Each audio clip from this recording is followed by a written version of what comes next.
I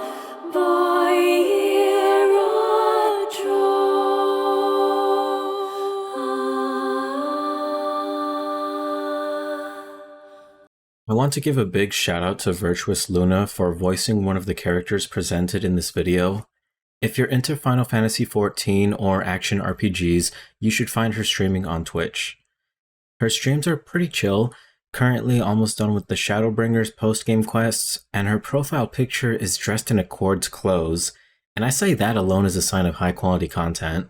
Especially now that she has revealed the truth about Final Fantasy XVI just being a Drakengard remake. The icons in the back, and you have Angelus, and then there's Kaim, and then you have fucking Chad Clive. Go check out her streams at twitch.tv/VirtuousLuna and follow her Twitter at VirtuousLuna. After the fall of Legion, White Chlorination Syndrome still remained present and was an active threat against humanity. Project Gestalt was brought back into public attention, including the process of separating souls from their bodies, then placing those souls into copies of their original bodies, being labeled as replicants. The original plan of Project Gestalt was to have the souls found within the replicants return to their original bodies once the threat of White Chlorination Syndrome had passed. To do this, Grimoires would be created with the use of magic brought into this world from the Queen Beast and Dragon during the 612 incident. Before I summarize the story and then there were none, I need to make a quick correction to one of my previous videos. In my video about Legion, Red-Eye, and Kaim, I said the commanding officer that had slain the final Red-Eye in Jerusalem had succumbed to their wounds. This was incorrect, and I want to apologize for not looking into more sources besides the one I linked in the description of that video. Before turning into Grimoire Weiss, the young man was 16 years old at the time. He defeated the Red-Eye in Jerusalem and was one of the only 2 surviving soldiers of Hamlin's 13th Crusade unit. Some people had already told me about this mistake, and I'm very sorry about that, so thank you to those of you that corrected me. Either way, this is the story about how a soldier turned into an all-knowing book. The story begins with a young man waking up in a huge bright room with not a single lamp in sight. Including him, there are 9 males and 4 females, all of which are around his age and of random races. The young man is confused, feeling dizzy from possibly being in a drugged sleep. Reaching for his gun, he was not surprised to see that it was gone, but he was surprised to notice the wire sewn into the hem of his clothes and the explosives hidden in his shoe sole were also gone. At this moment, he realized he had been captured by the very organization he worked for. He had a feeling this would happen, because he remembered he was assigned to a top-secret mission, one that he was free to accept or not. He was presented with a huge compensation, even promising to let him retire from service after the mission, allowing him to say goodbye to the rotten life of his. It probably was not a decent mission, one where 999 out of 1,000 would not return alive. The organization was possibly willing to make such an offer because they did not intend to pay anything at all. Of course, knowing these odds, the young man was in this mess. After seeing another younger man calling out to him in a different language, he noticed everyone in the room was from the same organization. The organization would force children from all over the world to join a life of military training. People would typically only know their mother languages, due to being taken away once their age reaches a double digit. The girl in front of the young man finally raised her head. Acknowledging her low resilience to drugs, the young man believes people like her are typically the first to die. Their eyes then met. Her face was filled with surprise. The young man was confused at first.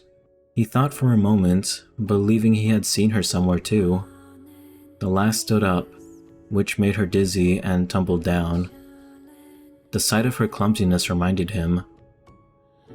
"So you're alive, huh?" Raising her upper body, she nodded. She knew a small amount of languages. Oh good, you are alive too. "Of course I am," exclaimed the young man. "Don't put me in the same category as you." The 2 of them had met 3 years ago. Both were survivors of the 13th Crusade. During that conflict, the young man was 16 and had saved the girl from a group of legions, not because he wanted to be an admirable hero, but because he knew soldiers were valuable. So, why are you here anyway? They told about a top secret mission. High compensation, release from service, you're free to accept or not, right? The girl's eyes widened, but she understood and nodded. Until they met 3 years ago, the girl was a student, so if anything, her learning and comprehensive abilities were higher than the young man's. I wonder if everyone in here has offered the same deal. As the young man looked around the room, he believed the two of them were the only people sharing their intentions with each other. People that can refuse it are not here, I think. The girl was right. Everyone strongly wished to escape their current lives. Everyone in this room was a murderer, committing genocide. They were told their opponents were monsters without intelligence, but they were unmistakably human.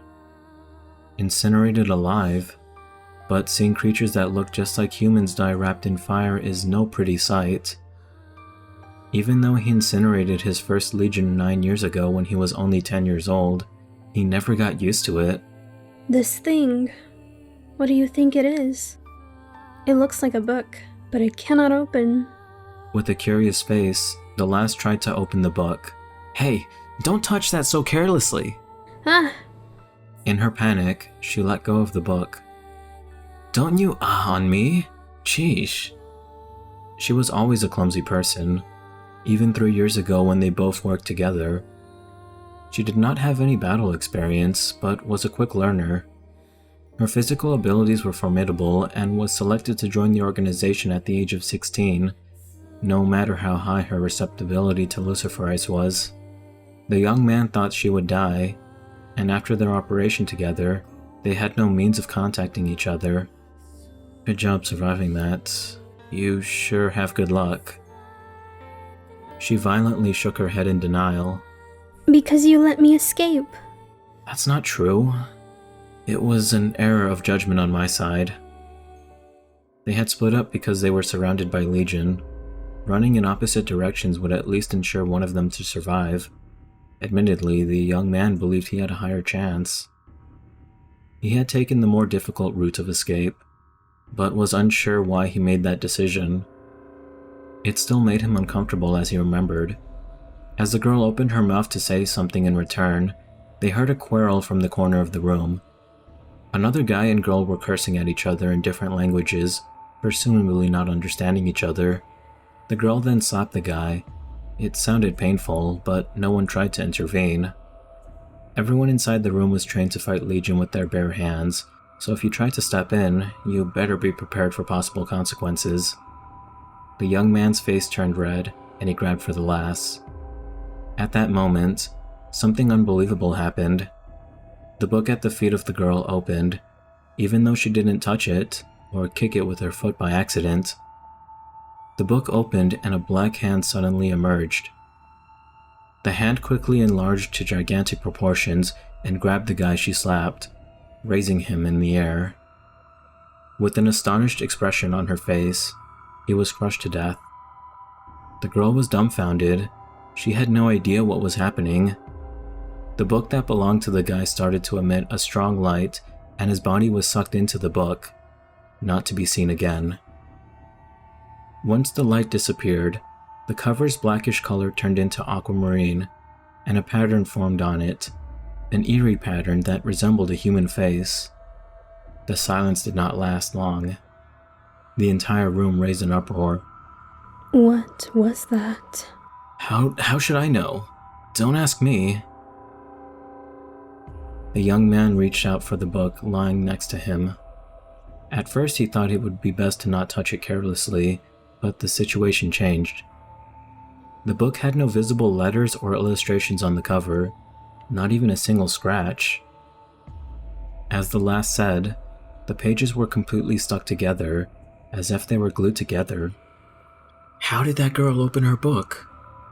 At that moment, voices started to flow in the intercom. Many voices were speaking simultaneously, making it difficult to understand them. The young man listened with all his might, Some of the words sounded like his language, possibly 13 voices flowing in at once. The voices gave information that was quite important but not helpful at all. The books given to them were grimoires, books of magic. They should use them to kill each other, but only 2 of them were to survive. The voices repeated themselves without clarifying an exact reason or goal. Top secret mission, my ass! Deceiving me like that? The room had no windows or doors. There was no place to run. If they wanted to get out alive, they had no choice but to fight. However, if everyone inside went all out in killing each other, the chances of everyone dying was high, but the young man was determined to not be the first to die. The girl that conjured the black hand reached out to her book once more, but the guy next to her was faster. He lifted her up from her neck and wrung it. With a dull sound, her limbs lost their strength. With his guard down, 2 people charged at him. Not because they planned their attack, they both judged it would be the most effective action to take. But the 2 of them did not kill their target. Once the girl's body disappeared in her book, the guy fell to the ground with anguish on his face, lying motionless on the ground. He too was swallowed by his book. Their covers turned into a green-like color jade and the other amber, both of them forming a peculiar face pattern. Use the magic book. The girl that conjured the black hand from her book to kill the guy was acknowledged as the victor because she used this grimoire, but the guy that killed her with his bare hands was not regarded as such. So that's how it works. Got it. To avoid getting killed, the young man stood still to assess the situation, gesturing with his eyes at the lass to do the same. Now the rules of the game were clear. But now the problem is, we have no clue how to use this thing. The young man was heavily shaken, struck with the insane thought that he had to use magic to survive. He was losing his composure. He had never felt this way before. Even when he fought Legion, he had never felt this disturbed. He was upset, blaming the deaths of these 3 people on the books. He tried to smash his book on the ground with all his might, but somebody grabbed his arm. I am happy that there will be 2 survivors, not 1. We can get away with not killing each other. We both can survive. We are lucky. She smiled at him, a genuine one that came from the bottom of her heart. Come. Everyone else is alone, but there are 2 of us. When thinking with 2 heads, we can find the solution faster than all the others. In there, having someone to communicate your intentions with can be a most powerful weapon. Just pointing out, I'm not the brightest out there. I know. She hit the cover of her book with her hand, then examined the book with an earnest look on her face. That person, she was angry, and was almost killed. The black hand is connected to one of those. The young man kept thinking about how to use the book. Maybe you had to be on the verge of death to activate it. Maybe that's why they were told to kill each other, to feel threatened with their lives. Oh. Or maybe... Her expression froze. Something was wrong. She reached out to him. Something hit his back, but realized she knocked him down. In a tilted perspective, he saw a gigantic black lance penetrate the lass's body. All sound faded away. She had seen the black hand from over his shoulder. That's why she knocked him over. Maybe to return the favor from 3 years ago. The book nearby started to shine as he rushed to her side. She was about to be sucked up by the book. He then held her in his arms and strongly grasped her hand. Please, don't disappear. Her lips moved. What is it? What do you want to say? The young man could not understand her language. He realized he didn't even know her name, because they never expected to live to see each other again. Neither of them had given their name. The heft escaped his arms. The hand he held tight slipped and disappeared. All that remained was a book with a red cover, a deep crimson, like the color of blood. The face formed on it did not bear the slightest resemblance to hers. Everything turned to white before his eyes as he cried out. Countless letters he had never seen before blocked his vision, yet he kept screaming. The room was filled with screaming, several groaning voices, and many pointed spears protruding from the floor. With a blank look on his face, the young man saw everyone in the room was skewered in a single instant. The strange letters in his sight had made him lose sense of reality. He noticed another young man standing on the other side of the room. A triumphant grin formed on his lips with his book in his hand. He was the guy that formed the spears from the ground. The letters protected the young man from trouble. The young man survived, but he was not happy at all. The guy in front of him began to laugh. The young man did not want to laugh like him. But at the same time, he did not want to mourn over the dead either. He did not care one bit. Both books began to shine, even though they were both the winners. The other guy shouted something in a bewildering tone. He probably expected to come out alive. However, the voices said there were to be 2 survivors. They never said anything about letting anyone out. The young man had a feeling this would happen, since the higher-ups in the organization were not a pleasant bunch. They lied about Luciferase being a preventative medicine. Even though it delayed the onset of the disease, it did not prevent infection. They were given medicine without preventative effects, and thrown into a huge source of white chlorination syndrome infection. All of the children were doomed to fall ill and die, sooner or later, or they turn into monsters to be killed by their comrades. The room itself might have also been a human experiment where everyone's fates were already sealed. The guy's shouting stopped, and his book turning black, and a face appearing that also did not resemble his original face. However, the young man did not know if he actually saw it happen. Since his body had already been sucked up by his book, he could not see the color of his own cover. All he sees is white. The white book. Grimoire Weiss. What a ridiculous name. As he began to laugh, from now on, a new farce begins. Now that they were given new faces, he wondered what roles they were to perform, as he kept laughing.